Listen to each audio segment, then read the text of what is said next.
तो चलो बच्चे, सब लोग ब्रेक से वापस आ चुके होंगे। तो अब हम लोग करने जा रहे हैं क्वेश्चन नंबर 18। तो बच्चे क्वेश्चन नंबर 18 में मेरे को क्या दे रखा हुआ है, Manish, Jatin and Paresh were partners sharing profit and losses in the ratio of Manish 40%, Jatin 35% and Paresh 25%. The draft balance sheet of the partnership as on 31st December 2017 was as follows. Sundry creditors 30,000 rupees, bills payable 8,000 rupees, loan from Jatin 30,000 rupees, current account Manish, Jatin and Paresh 12,000 rupees, 8,000 rupees, 6,000 rupees, total कितना हो गया 26,000 rupees. Capital accounts Manish, Jatin, Paresh 90,000 rupees, 50,000 rupees और बचे 30,000 rupees. तो total कितना हो गया 1,70,000 rupees. फिर मेरे को यहाँ पे दे रखा है cash in hand and at bank 67,000 rupees, stock 42,000 rupees, सन्डी debtors 34,000 rupees, less provision for doubtful debt 6,000 rupees. तो मेरे नेट डेटर्स कितने के हो जाएंगे 28,000 rupees. Plant and machinery at cost 80,000 rupees, less depreciation 28,000 rupees. तो मेरी प्लांट एंड मशीनरी की cost क्या आएगी भाई, रिटर्न डाउन वैल्यू क्या आएगी 52,000 rupees. Premises at cost 75,000 rupees. फिर मेरे को दे रखा है Jatin retired on 31st December 2017. Manish and Paresh continued in partnership. Profit losses in the ratio of Manish 60%, Paresh 40%. 50% of Jatin's loan was repaid on 1st January 2018 and it was agreed that of the amount then remaining due to him, a sum of rupees 80,000 should remain as loan to partnership and the balance to be carried forward as ordinary trading liability. The following adjustments were agreed to be made to the above mentioned balance sheet. Rupees 10,000 should be written off from the premises. Plant and machinery was revalued at rupees 58,000. Provision for doubtful debts to be increased by rupees 1,200. Rupees 5,000 due to creditors for expenses had been omitted from the books of accounts. Rupees 34,000 to be written off on stocks. Provide rupees 1,200 for professional charges in connection with revaluation. फिर मेरे को और क्या दे रखा हुआ है, as per the deed of partnership, in the event of retirement of a partner, goodwill was to be valued at an amount equal to 1 year's purchase of the average profit of the preceding 3 years. On the date of retirement, before determining the said average profits, a notional amount of rupees 80,000 should be charged for remuneration to partners. The necessary profits before charging such remuneration were year ending 30th December 2015. तो बच्चे ये 31st December होगा, इसको थोड़ा सा सही कर लेना. 31st December 2015 1,44,000 rupees. फिर बच्चे year ending 31st December 2016 1,68,000 rupees. Year ending 31st December 2017 1,88,200 rupees as per draft accounts. It was agreed that for the purpose of valuing goodwill, the amount of profit for the year 2017 be recomputed after charging the loss on revaluation in respect of premises and stock, the unprovided expenses except professional expenses and increase in the provision for doubtful debts. The containing partners decided to eliminate goodwill account from their books. You are required to prepare revaluation account, capital accounts, merging current accounts therein. Jatin's account showing balance due to him. Balance sheet of Manish and Paresh as at 1st January 2018. तो बच्चे ये question अगर आप लोग देखोगे तो ये कितना बड़ा क्वेश्चन है. अगर ये क्वेश्चन आपके एग्जाम में प्रिंट होके आ गया तो बच्चे कम से कम 3 से 4 पेजेस पे ये प्रिंट होके आएगा, क्योंकि जो एग्जाम के पेपर का फॉन्ट होता है वो बहुत बड़ा होता है और पेपर साइज भी जो होता है वो थोड़ा सा छोटा होता है. अगर ये क्वेश्चन आपके एग्जाम में आएगा तो कम से कम 3 से 4 पेज का प्रिंट होके आएगा, इतना बड़ा क्वेश्चन. और क्वेश्चन देखकर बच्चे डर जाएंगे कि भाई इतना बड़ा क्वेश्चन है तो हम लोग इसको कैसे सॉल्व करेंगे. तो बच्चे क्वेश्चन में कुछ खास नहीं दे रखा हुआ है, बस क्वेश्चन की लेंथ इतनी बड़ी है कि बच्चे देख के डर जाते हैं. अगर मैं अभी इसको सॉल्व करूंगा तो भाई क्वेश्चन इतना इजी है कि मैं आपको क्या बताऊं. ठीक है जी, तो चलो डिस्कस करते हैं आप क्वेश्चन को. तो क्वेश्चन में मेरे को क्या दे रखा है, मनीष, जतिन एंड परेश मेरे 3 पार्टनर्स हैं जिनका प्रॉफिट शेयरिंग रेशियो कितना है 40%, 35% एंड 25%. ठीक है जी. फिर जतिन जो है वो फर्म से रिटायर होना चाहते हैं ऑन 31 दिसंबर 2017। मनीष और परेश दोनों ही फर्म को कैरी ऑन करेंगे, तो इनका न्यू प्रॉफिट शेयरिंग रेशियो मेरे को दे रखा हुआ है 60% एंड 40%, ठीक है जी। और फिर मेरे को ये दे रखा है 50% of Jatin's loan was repaid on 1 January 2018। तो 50% ऑफ जतिन्स लोन हम लोग क्या करेंगे, रीपे कर देंगे। फिर बच्चे मेरे को ये दे रखा हुआ है कि भाई 50% तो लोन हम लोग रीपे कर देंगे और जो भी अमाउंट ड्यू टू हिम निकल के आएगा उसका हम लोग 80,000 रुपीज हम लोग लोन अकाउंट में ट्रांसफर कर देंगे जतिन के, और रिमेनिंग हम लोग एज अ ट्रेडिंग लायबिलिटी दिखाएंगे। फिर बच्चे हमें यह पता है कि जब कभी भी मेरा कोई पार्टनर फर्म से रिटायर होता है, फर्म को छोड़ के जाता है, तो मेरे को बहुत सारे एडजस्टमेंट्स करने होते हैं, तो ये मेरे को रीवैल्यूएशन के एडजस्टमेंट दे रखे हुए हैं। फिर बच्चे क्वेश्चन में हमें गुडविल का वैल्यूएशन भी करना है, तो गुडविल के वैल्यूएशन के लिए मेरे को लास्ट 3 ईयर्स के प्रॉफिट्स को कंसिडर करना है, और मेरे को number of years of purchase 1 दे रखा हुआ है। तो लास्ट 3 ईयर्स के प्रॉफिट दे रखे हुए हैं और मेरे को notional amount of rupees 80,000 consider करना है एज पार्टनर्स रेम्यूनरेशन। और बच्चे जो मेरे को यहाँ पे 31 दिसंबर 2017 का प्रॉफिट दे रखा है, ये मेरा ड्राफ्ट प्रॉफिट है, फाइनल प्रॉफिट नहीं है। तो फाइनल प्रॉफिट कैलकुलेट करने के लिए मेरे को कुछ एडजस्टमेंट्स दे रखे हुए हैं, तो वो मेरे को एडजस्टमेंट्स करने पड़ेंगे, तभी मैं गुडविल का वैल्यूएशन कर पाऊंगा। तो मेरे को यहाँ पे रिवैल्यूएशन अकाउंट बनाना है, कैपिटल अकाउंट बनाना है, मर्जिंग करंट अकाउंट दे रहे हैं। तो ये बच्चे अगर आप लोग देखोगे तो अभी तक हमारे पार्टनर्स जो हैं वो फिक्स्ड कैपिटल सिस्टम फॉलो करते हैं, बट अब वो लोग चेंज कर रहे हैं किसमें, फ्लक्चुएटिंग कैपिटल सिस्टम में। इसी वजह से हम लोग करंट अकाउंट्स मर्ज कर दे रहे हैं। तो बस मेरे को करंट अकाउंट्स मर्ज करके दिखाना है, तो करंट अकाउंट अलग से बनाने की कोई जरूरत नहीं है। जतिन का अकाउंट मेरे को बनाना पड़ेगा अलग से, जतिन का जो पर्सनल अकाउंट होगा, और उसके बाद बच्चे मेरे को balance sheet of new firm बनानी पड़ेगी एज ऑन 1 जनवरी 2018। तो चलो हम लोग क्वेश्चन नंबर 18 को सॉल्व करते हैं। तो मैं अपने ऑर्डर को फॉलो करूंगा, तो मैं स्टार्टिंग कहां से करूंगा, रीवैल्यूएशन अकाउंट से। तो मैंने यहाँ पे क्या लिखा, रीवैल्यूएशन अकाउंट, रीवैल्यूएशन अकाउंट। तो बच्चे ये लास्ट क्वेश्चन होगा जिसमें मैं रीवैल्यूएशन अकाउंट बनाने जा रहा हूं। ये हमारे पार्टनरशिप का लास्ट क्वेश्चन होगा जिसमें हम लोग रीवैल्यूएशन अकाउंट बनाने जा रहे हैं। तो चलो इसको हम लोग बहुत अच्छे से करते हैं, बहुत डिस्कस करके करते हैं, ठीक है जी। तो रीवैल्यूएशन अकाउंट मेरे को यहाँ पे बनाना है। तो रीवैल्यूएशन के लिए मेरे को पता है कि भाई अगर मेरे एक्सपेंसेस और लॉसेस इंक्रीज हो रहे हैं तो मैं यहाँ पे डेबिट करूंगा। अगर मेरे को मेरे एक्सपेंसेस इनकर हो रहे हैं या फिर लॉसेस इनकर हो रहे हैं तो मैं क्या करूंगा, डेबिट। मतलब अगर मेरे को दुख हो रहा है तो मैं करूंगा डेबिट। तो इसका मतलब क्या हो गया कि भाई मेरे अगर लाइबिलिटीज इंक्रीज हो रही हैं या फिर एसेट्स कम हो रहे हैं तो मैं करूंगा डेबिट। और बच्चे अगर मेरे एसेट्स इंक्रीज हो रहे हैं और लाइबिलिटीज डिक्रीज हो रही हैं तो मैं क्या करूंगा, क्रेडिट। मतलब मेरे को अगर खुशी हो रही है तो मैं क्या करूंगा, क्रेडिट, ठीक है जी। तो मेरे को यहाँ पे क्या दे रखा है, rupees 10,000 should be written off from the premises. तो मैंने यहाँ पे क्या लिखा, to premises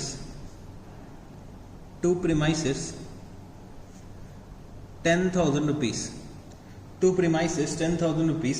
plant and machinery was revalued at rupees 58,000। तो बच्चे प्लांट एंड मशीनरी की वैल्यू कितनी आ रही है, 52,000 रुपीज आ रही है। तो हम इसको रीवैल्यू कर रहे हैं 58,000 रुपीज पे। तो मेरे को यहाँ पे प्लांट एंड मशीनरी की वैल्यू इंक्रीज करनी पड़ेगी। तो मैंने यहाँ पे क्या लिखा, by plant and machinery 6,000 rupees. फिर बच्चे provision for doubtful debts to be increased by rupees 1,200। तो हमें यहाँ पे प्रोविजंस को इंक्रीज करना है, तो मैं यहाँ पे डेबिट कर दूंगा। तो मैंने यहाँ पे क्या लिखा, to provision for doubtful debts, to provision for doubtful debts हमें प्रोविजंस इंक्रीज करने पड़ेंगे 1,200 रुपीज से। Rupees 5,000 due to creditors for expenses had been omitted from the books of accounts. तो बच्चे 5,000 रुपए मेरे को क्रेडिटर्स को पे करने होंगे। वो बच्चे हम लोग बुक्स ऑफ अकाउंट्स में रिकॉर्ड करना भूल गए। तो भाई रिकॉर्ड करना भूल गए तो अब मेरे को रिकॉर्ड करना पड़ेगा। तो मेरी लाइबिलिटी इंक्रीज हो रही है, तो मैं यहाँ पे क्या लिख दूंगा, to creditors account, to creditors account 5,000 rupees.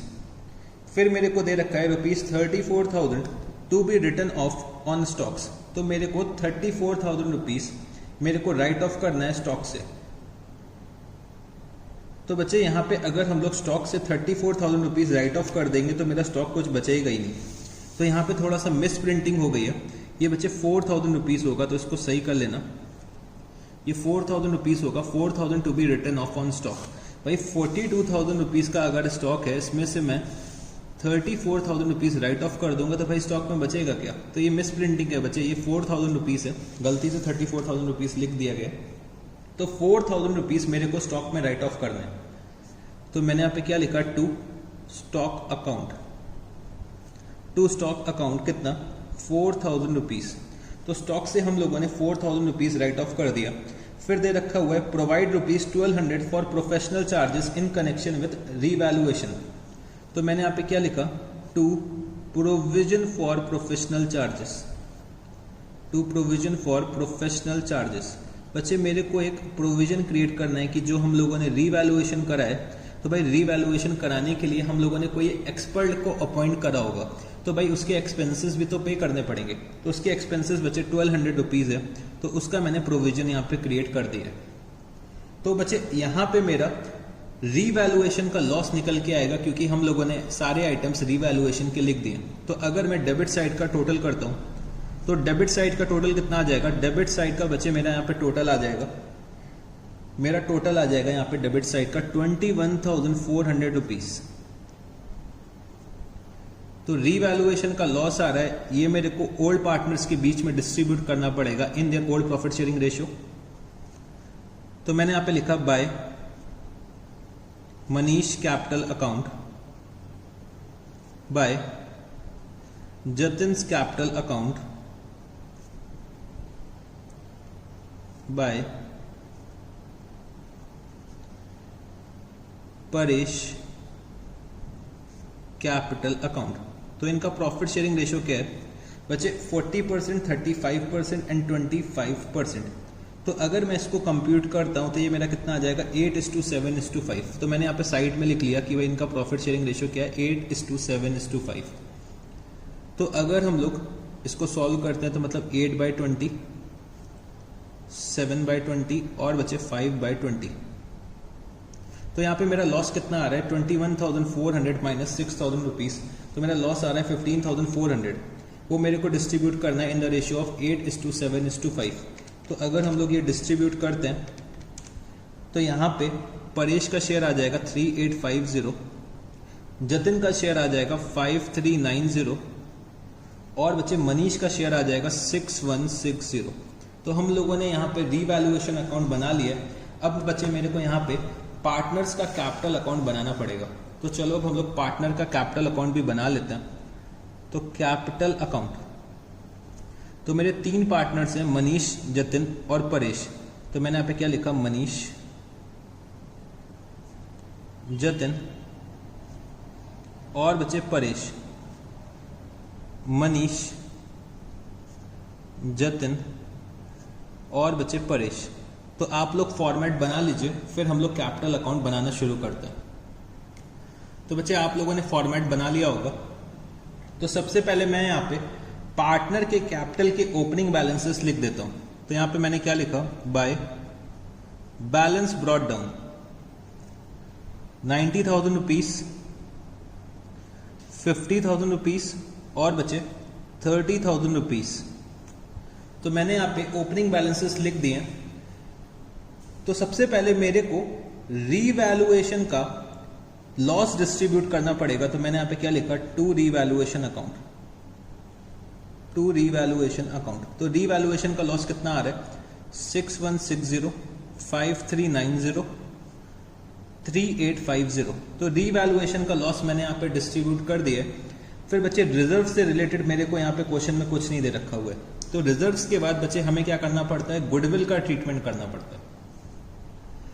तो गुडविल के लिए मेरे को यहाँ पे गुडविल का वैल्यूएशन करना पड़ेगा और मेरे को यहाँ पे न्यू प्रॉफिट शेयरिंग रेशियो दे रखा है, तो मेरे को गेन और सेक्रीफाइस भी कैलकुलेट करना पड़ेगा। तो चलो हम लोग गेन और सेक्रीफाइस कैलकुलेट करते हैं और साथ ही साथ गुडविल का भी वैल्यूएशन करते हैं। तो मैं चलता हूं अपने वर्किंग नोट। वर्किंग नोट में अगर हम लोग चलते हैं तो working note number 1, calculation of gain, calculation of gain oblique sacrifice. मेरे 3 पार्टनर्स हैं, मनीष, जतिन और बचे परेश।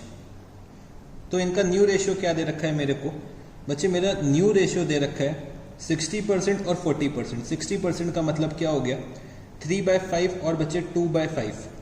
तो मनीष का न्यू रेशियो कितना है 3/5 और परेश का न्यू रेशियो है 2/5 और जतिन का कितना है 0। इनका ओल्ड रेशियो क्या दे रखा हुआ है, ओल्ड रेशियो दे रखा है 8:7:5 मतलब 8/20, 7/20 और बचे 5/20। तो यहाँ पे मेरा एलसीएम आ जाएगा 20 और ये कितना हो जाएगा 12 - 8। तो बच्चे 4/20, ये कितना हो जाएगा -7/20।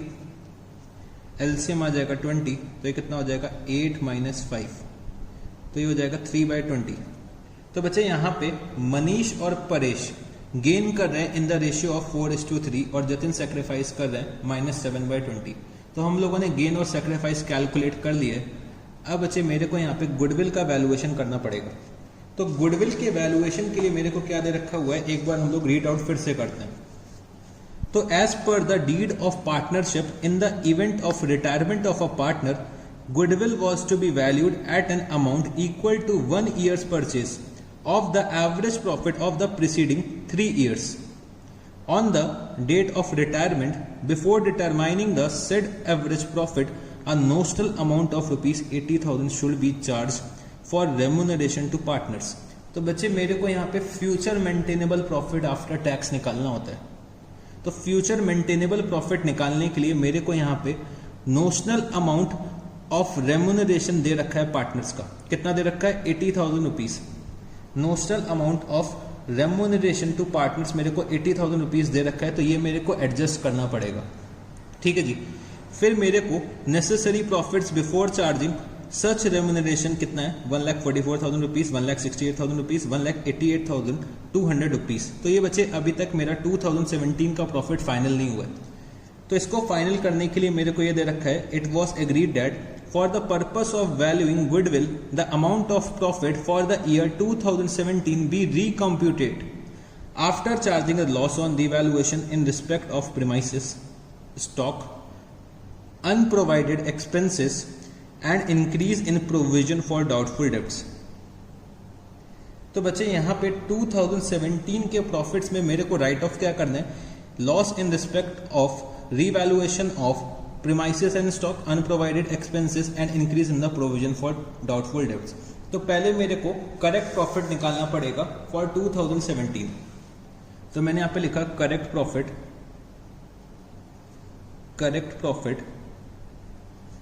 फॉर 2017। तो मैंने यहाँ पे लिखा प्रॉफिट्स गिवन।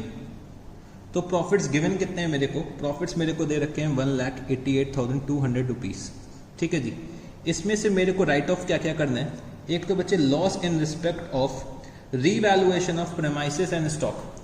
तो बच्चे प्रीमाइसेस का हमने रीवैल्यूएशन करा था और प्रीमाइसेस को हम लोगों ने 10,000 रुपीज से राइट ऑफ कर दिया था। तो मैंने यहाँ पे लिखा रीवैल्यूएशन ऑफ प्रीमाइसेस। तो हम लोग लिस्ट क्या करेंगे, रीवैल्यूएशन ऑफ प्रीमाइसेस 10,000 रुपीज। फिर बचे रीवैल्यूएशन ऑफ स्टॉक। तो स्टॉक के रीवैल्यूएशन में भी मेरे को लॉस हो रहा है, तो रीवैल्यूएशन ऑफ स्टॉक मेरे को कितना लॉस हो रहा है, मेरे को यहाँ पे लॉस हो रहा है 4,000 रुपीज का। फिर बचे हम लोगों ने एक्सपेंसेस को भी प्रोवाइड करा था, मतलब जो 5,000 रुपये क्रेडिटर्स को पे करने फॉर एक्सपेंसेस जो हम लोग बुक्स ऑफ अकाउंट्स में रिकॉर्ड करना भूल गए थे, तो वो भी मेरे को यहाँ पे प्रोवाइड फॉर करना है। तो मैंने यहाँ पे क्या लिखा, अनरिकॉर्डेड एक्सपेंसेस। अनरिकॉर्डेड एक्सपेंसेस को भी मेरे को यहाँ पे प्रोवाइड फॉर करना है। तो अनरिकॉर्डेड एक्सपेंसेस कितने के हैं, 5,000 रुपीज के दे रखे हैं मेरे को। बट बच्चे प्रोफेशनल एक्सपेंसेस को प्रोवाइड नहीं करना है, ये मेरे को स्पेसिफिकली दे रखा है क्वेश्चन में। और बच्चे हमें क्या प्रोवाइड फॉर करना है, जो हम लोगों ने प्रोविजंस को इंक्रीज करा है। तो मैंने यहाँ पे लिखा increase in provision, increase in provision. तो हम लोगों ने प्रोविजन कितने से इंक्रीज करा था, प्रोविजन हम लोगों ने 1,200 रुपीज से इंक्रीज करा था, तो वो भी मैंने यहाँ पे लिस्ट कर दिया। तो मेरा यहाँ पे करेक्ट प्रॉफिट क्या आ जाएगा, करेक्ट प्रॉफिट मेरा कितना आ जाएगा बच्चे 1,88,200 माइनस 10,000 माइनस 4,000 माइनस 5,000 माइनस 1,200। तो अगर ये हम लोग करते हैं तो मेरा करेक्ट प्रॉफिट कितना आ जाएगा, मेरा करेक्ट प्रॉफिट बच्चे आ जाएगा 1,68,000 रुपीज़। Correct profit for 2017। तो मेरे को यहाँ पे करेक्ट प्रॉफिट पता चल गया है। अब मेरे को goodwill of the firm calculate करनी है, तो मैंने यहाँ पे क्या लिखा, working note number 3, calculation of goodwill of the firm. तो बच्चे गुडविल के वैल्यूएशन के लिए मेरे को 3 साल का एवरेज प्रॉफिट निकालना पड़ेगा। और बच्चे मेरा ईयर्स ऑफ परचेज कितना दे रखा है, number of years of purchase 1 दे रखा हुआ है, तो यहां तो मैंने लिख दिया into 1, बट मेरे को 3 साल के प्रॉफिट्स का एवरेज चाहिए। तो अगर आप लोग यहां पे देखोगे मेरे को 3 साल के प्रॉफिट्स दे रखे हुए हैं, तो 2015 ईयर एंडेड 2015 प्रॉफिट दे रखा है 1,44,000 रुपीज़। 2016 मेरे को प्रॉफिट दे रखा है 1,68,000 रुपीज़। और बच्चे 2017 मेरे को प्रॉफिट दे रखा हुआ है, जो अभी अभी मैंने कैलकुलेट करा है, वो कितना है 1,68,000 रुपीज़। ठीक है जी। तो 2015, 16 एंड 17, तो अगर मैं तीनों साल के प्रॉफिट्स को ऐड करता हूँ तो ये कितना आ जाएगा, तो 1,44,000 प्लस 1,68,000 प्लस 1,68,000, तो 3 साल के प्रॉफिट्स कितने आ रहे हैं 4,80,000 रुपीज़। तो अगर मैं यहाँ पे लिख देता हूँ कि average profit before partners remuneration कितना आएगा, तो क्या ये आप लोग मेरे को बता सकते हैं? Average profit before partners remuneration, क्या आप लोग ये मेरे को बता सकते हैं? तो सर 4,80,000 को अगर हम लोग 3 से डिवाइड कर देते हैं तो मेरे को average profit before partners remuneration पता चल जाएगा, कितना आ जाएगा 1,60,000 रुपीज़। फिर बच्चे हमें यहाँ पे फ्यूचर मेंटेनेबल प्रॉफिट कैलकुलेट करना है। तो फ्यूचर मेंटेनेबल प्रॉफिट कैलकुलेट करने के लिए मेरे को यहाँ पे नोशनल एक्सपेंस को लेस करना पड़ेगा। तो नोशनल एक्सपेंस मेरा क्या है बच्चे, नोशनल एक्सपेंस हमें प्रोवाइड फॉर करना है रेम्यूनरेशन टू पार्टनर्स। मेरा नोशनल एक्सपेंस मेरे को दे रखा हुआ है रेम्यूनरेशन टू पार्टनर, तो मैंने यहाँ पे क्या लिखा, minus remuneration to partner, minus remuneration to partner. Remuneration to partner मेरे को दे रखा है 80,000 रुपीज़। तो यहाँ पे मेरा average profit after partners remuneration कितना आ जाएगा, average profit after partners remuneration मेरा यहाँ पे आ जाएगा 80,000 रुपीज़। आफ्टर पार्टनर्स रेम्यूनरेशन कितना आ जाएगा 80,000 रुपीज़। तो average profit after partners remuneration मैंने यहाँ पे कैलकुलेट कर लिया है।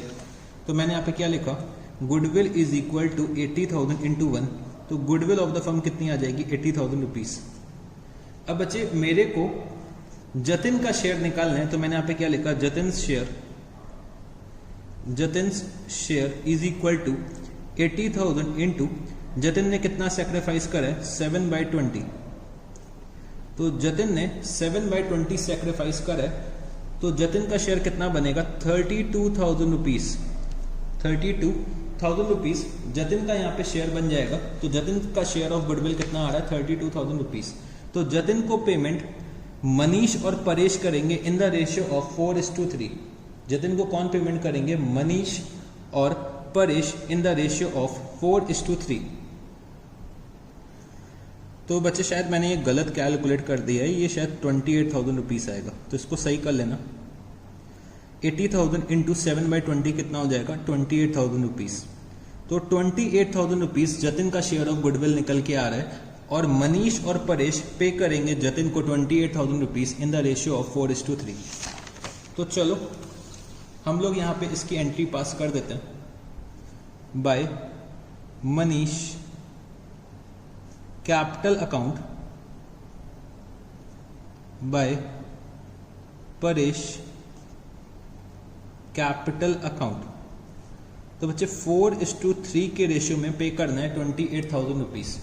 तो 28,000 रुपीज़ को अगर 4:3 के रेशियो में पे करते हैं तो ये कितना आ जाएगा 16,000 रुपीज़ पे करेंगे मनीष, और बच्चे 12,000 रुपीज़ पे करेंगे परेश। तो इसकी करस्पॉन्डिंग एंट्री मैं इस साइड पे लिख दूंगा, डेबिट साइड पे लिख दूंगा टू जतिन्स कैपिटल अकाउंट। तो यहाँ पे मनीष जो पेमेंट कर रहे हैं वो 16,000 रुपीज का कर रहे हैं, परेश पेमेंट कर रहे हैं 12,000 रुपीज का। तो बच्चे हम लोगों ने यहाँ पे गुडविल का भी डिस्ट्रीब्यूशन कर दिया। फिर बच्चे गुडविल के डिस्ट्रीब्यूशन के बाद मेरे को चेक करना पड़ेगा कि क्या रिटायरिंग पार्टनर से रिलेटेड मेरे को कोई और अदर एडजस्टमेंट दे रखा हुआ है।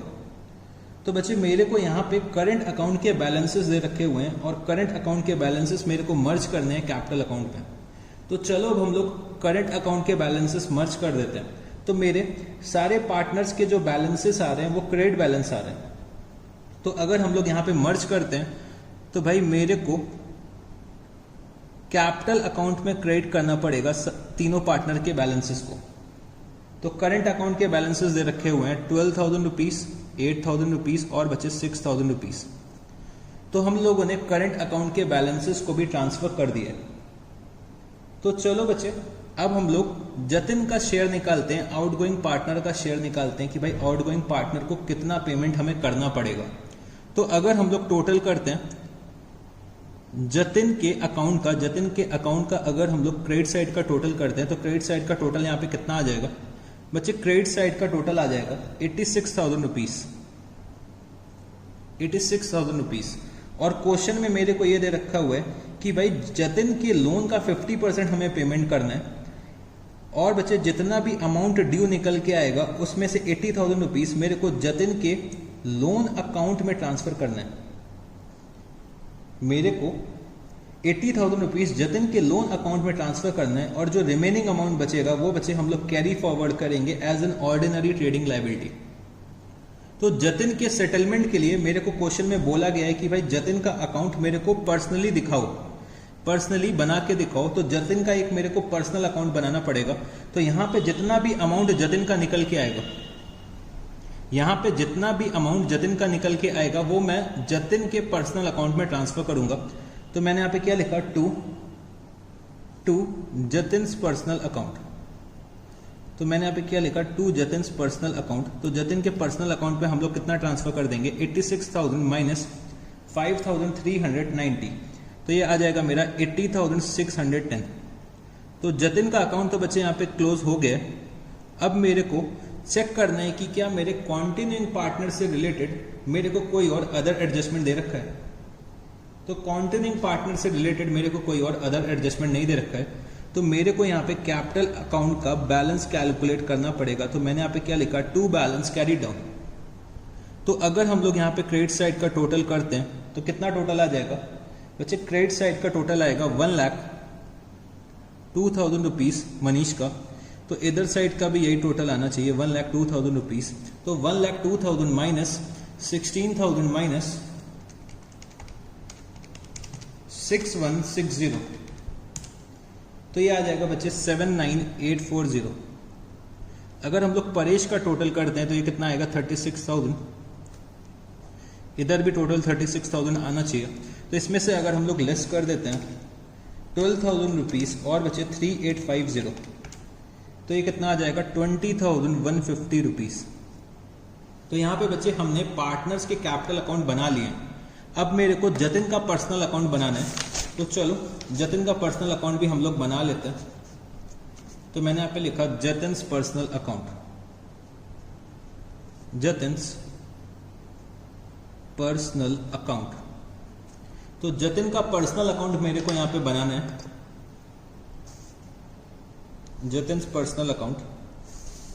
तो बच्चे जतिन्स पर्सनल अकाउंट में हम लोगों ने कैपिटल अकाउंट से कितना ट्रांसफर करे, by Jatin's capital account, by Jatin's capital account हम लोगों ने कितना ट्रांसफर करा है बच्चे? हम लोगों ने ट्रांसफर करा है 80,610। फिर बच्चे जतिन का लोन चल रहा है 30,000 रुपीज का, वो भी हम लोग यहाँ पे ट्रांसफर कर देंगे। तो मैंने यहाँ पे क्या लिखा, bye loan from Jatin, bye loan from Jatin 30,000 rupees.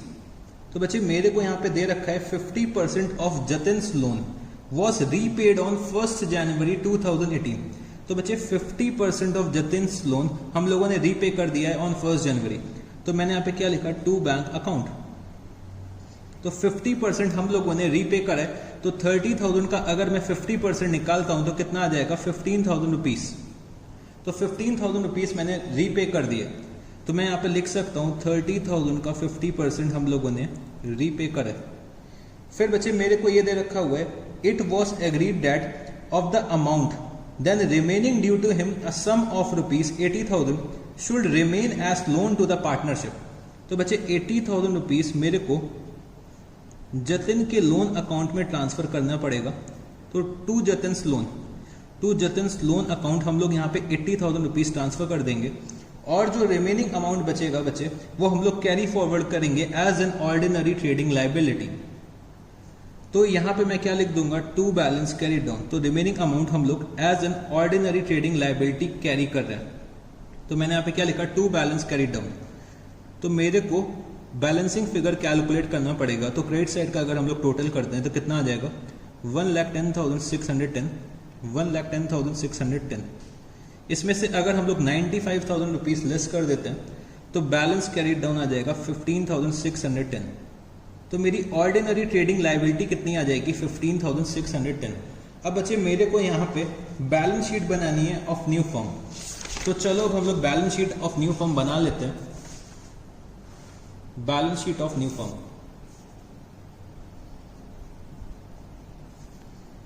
Balance sheet of new firm as at 1st January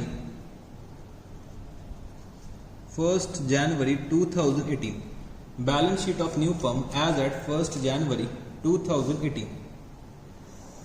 तो बच्चे मेरे को अपनी प्रीवियस बैलेंस शीट रेफर करनी पड़ेगी न्यू बैलेंस शीट बनाने के लिए। तो प्रीवियस बैलेंस शीट को हम लोग बेस बनाएंगे। तो बच्चे मेरे को दे रखा है सन्ड्री क्रेडिटर्स। तो सन्ड्री क्रेडिटर्स बच्चे अगर हम लोग यहाँ पे लिखते हैं सन्ड्री क्रेडिटर्स, तो बच्चे सन्ड्री क्रेडिटर्स का अमाउंट 5,000 रुपीज से इंक्रीज हो जाएगा। बच्चे एक लाइबिलिटी को हम लोग रिकॉर्ड करना भूल गए थे जो थी क्रेडिटर्स फॉर एक्सपेंसेस की। तो मेरे यहाँ पे सन्ड्री क्रेडिटर्स 5,000 रुपीज से इंक्रीज हो जाएंगे, तो ये कितना हो जाएगा 35,000 रुपीज। फिर बच्चे bills payable,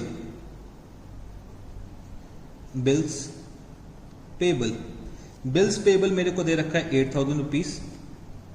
loan from Jatin, बच्चे लोन फ्रॉम जतिन अब कितना हो जाएगा, लोन फ्रॉम जतिन अब कितना हो जाएगा बच्चे, लोन फ्रॉम जतिन अब हो जाएगा 80,000 रुपीज। 80,000 रुपीज हम लोगों ने लोन फ्रॉम जतिन के अकाउंट में ट्रांसफर करा था। तो लोन फ्रॉम जतिन मेरा कितना हो जाएगा 80,000 रुपीज। फिर इसके बाद बच्चे हम लोग यहां पे लिख देंगे कैपिटल अकाउंट के बैलेंसेस। तो मेरे अब दो पार्टनर्स बचे, मनीष और बचे परेश। तो मनीष का बैलेंस कितना आ रहा था, मनीष का बैलेंस आ रहा था 79,840 और परेश का बैलेंस आ रहा था 20,150। टोटल कितना हो जाएगा कैपिटल अकाउंट का बच्चे, टोटल हो जाएगा ये 99,990 रुपीज। फिर बच्चे हम लोगों ने एक प्रोविजन क्रिएट करा था, प्रोविजन क्रिएट करा था फॉर प्रोफेशनल चार्जेस। तो provision for professional charges, provision for professional charges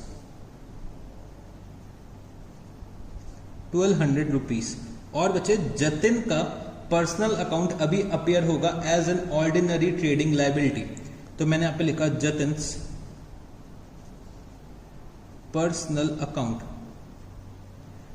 तो जतिन्स पर्सनल अकाउंट का बैलेंस आ रहा था 15,610। फिर हम लोग चलते हैं अपने एसेट साइड पे। तो मैंने यहाँ पे क्या लिखा, cash in hand and at bank. तो 67,000 रुपीज का बैलेंस मेरे को दे रखा हुआ है। तो 67,000 रुपीज में से हम लोगों ने 15,000 का पेमेंट करा था। 50% ऑफ जतिन्स लोन का हम लोगों ने पेमेंट करा था 15,000 रुपीज। तो अब cash in hand and at bank का बैलेंस क्या आ जाएगा, बैलेंस अब आ जाएगा 52,000 रुपीज। फिर इसके बाद स्टॉक बच्चे स्टॉक को हम लोगों ने राइट ऑफ करा था 4,000 रुपीज से, तो स्टॉक की वैल्यू आ जाएगी 38,000 रुपीज। फिर बच्चे सन्ड्री डेटर्स, सन्ड्री डेटर्स, तो सन्ड्री डेटर्स का अमाउंट दे रखा है 34,000 रुपीज, और हम लोगों ने प्रोविजंस को इंक्रीज करा था 1,200 रुपीज से, तो मेरे प्रोविजंस हो चुके हैं 7,200 रुपीज के। तो मेरे नेट डेटर्स कितने आ जाएंगे 26,800 रुपीज। फिर इसके बाद प्लांट एंड मशीनरी को हम लोगों ने रीवैल्यू करा था, प्लांट एंड मशीनरी, तो प्लांट एंड मशीनरी की हम लोगों ने वैल्यू कितने से इंक्रीज करी थी 6,000 रुपीज से इंक्रीज करी थी। तो मैं अब यहां पे क्या लिख सकता हूं 86,000 माइनस डेप्रीसिएशन, डेप्रीसिएशन कितना है 28,000 रुपीज, तो प्लांट एंड मशीनरी की वैल्यू कितनी आ जाएगी 58,000 रुपीज। ठीक है जी।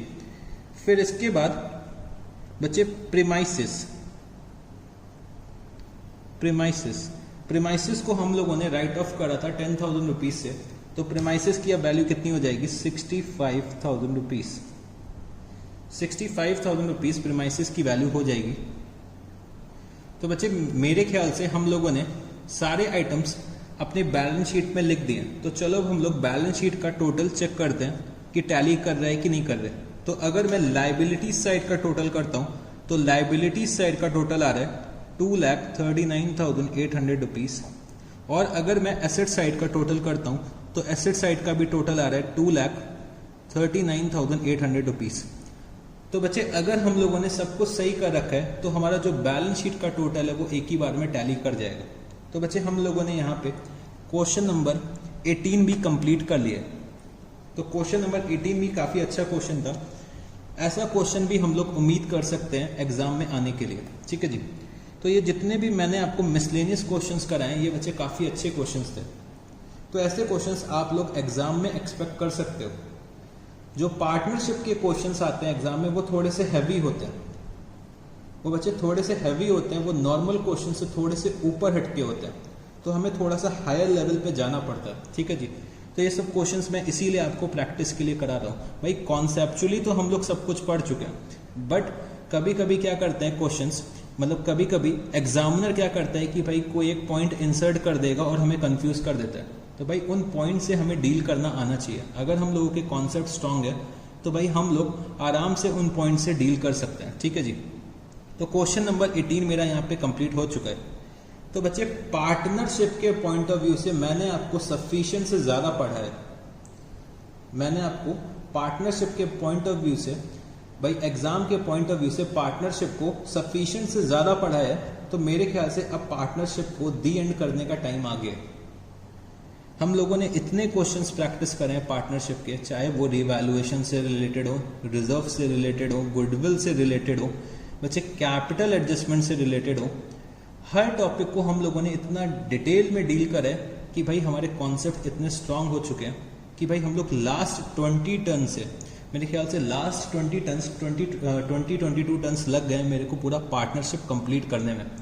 तो हम लोग लास्ट 22 टन से पार्टनरशिप के बारे में पढ़ रहे हैं। तो भाई हम लोगों को इतनी पार्टनरशिप आ गई है कि अगर हम लोग रियल लाइफ में जाएंगे तो आराम से पार्टनरशिप की सिचुएशंस डील कर सकते हैं अब। तो बच्चे मेरे ख्याल से इतना पार्टनरशिप के लिए सफिशिएंट है, इतना आपके सिलेबस के पॉइंट ऑफ व्यू से भी सफिशिएंट है सीए फाउंडेशन के, कि अगर आप लोग इतना पढ़ लो तो भाई आपका एग्जाम का पर्पस तो सॉल्व हो जाएगा। और हम लोगों ने जरूरत से ज्यादा ही पढ़ा है।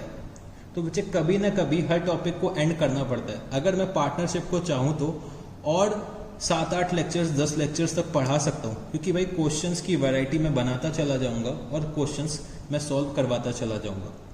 बट कॉन्सेप्चुअली अगर मेरे को सब कुछ आता है तो हम लोग सारे क्वेश्चन सॉल्व कर सकते हैं। तो पार्टनरशिप इतना बड़ा टॉपिक है बच्चे, मैं आपको क्या बताऊं।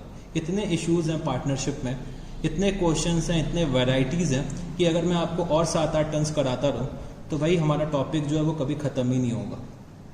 बट एक पॉइंट ऑफ टाइम के बाद आने के बाद, मतलब एक पॉइंट ऑफ टाइम के बाद हमें लगता है कि भाई इतना कवरेज सफिशिएंट है पार्टनरशिप का, वो हम लोगों ने कर लिया। ठीक है जी। तो यहाँ पे पार्टनरशिप को हम लोग दी एंड करने जा रहे हैं। तो सर क्या आज आप हम लोगों को होमवर्क नहीं दोगे क्या? तो चलो बच्चे होमवर्क आप लोग नोट कर लीजिए। होमवर्क आप लोग यहाँ पे मेरे साथ नोट कर लीजिएगा। होमवर्क में आपको कौन कौन से क्वेश्चंस करने होंगे। तो आप लोगों को क्वेश्चन नंबर आप लोगों को करना पड़ेगा question number 14, question number 15, question number इसके बाद आपको करना पड़ेगा 19 एंड 20। तो ये क्वेश्चंस आप लोगों को होमवर्क में करने हैं। और जो क्वेश्चंस बच्चे मैंने आपको आज कराए वो काफ़ी अच्छे क्वेश्चंस थे। जो भी क्वेश्चन, जितने भी क्वेश्चंस मैंने आज आपको कराए वो सारे के सारे बहुत अच्छे क्वेश्चंस थे। तो वो सारे क्वेश्चंस को एक बार खुद से रिपीट करिएगा, सॉल्व करने की कोशिश करिएगा और चेक करिएगा कि क्या आप लोग एक बार में वो क्वेश्चन सॉल्व कर ले रहे हैं। भाई आप लोगों ने वो पूरा क्वेश्चन मेरे से पढ़ा है, मेरे से समझा है, तो क्या आप लोग खुद से सॉल्व कर ले रहे हैं? अगर आप लोग खुद से सॉल्व कर ले रहे हैं वो क्वेश्चन, तो बच्चे आप लोगों ने पार्टनरशिप बहुत अच्छे से पढ़ी है। ठीक है जी। तो ये क्वेश्चंस आप लोगों को होमवर्क में करने हैं और जो भी क्वेश्चंस मैंने क्लास में कराए हैं वो आपको रिवाइज करने हैं। बच्चे जितना मैंने आपको क्लास में करवा दिया पार्टनरशिप अकाउंट्स में, चाहे वो फंडामेंटल्स में हो, चाहे वो एडमिशन में हो, चाहे वो रिटायरमेंट में हो, चाहे वो change in profit sharing ratio में, चाहे वो डेथ में हो, जितना मैंने आपको क्लास में करवाया है, जितना भी मैंने आपको क्लास में क्वेश्चंस करवाए, मतलब क्लास में कॉन्सेप्ट्स पढ़ाएं और क्लास में क्वेश्चन सॉल्व करवाएं, तो कॉन्सेप्ट प्लस क्वेश्चंस अगर आप लोग उतना ही कर लो पार्टनरशिप अकाउंट्स में, उतना ही बच्चे सफिशिएंट है। क्वेश्चंस मैं आपको प्रैक्टिस के पॉइंट ऑफ व्यू से देता हूं कि भाई आप लोग भी कुछ क्वेश्चंस ट्राई करो।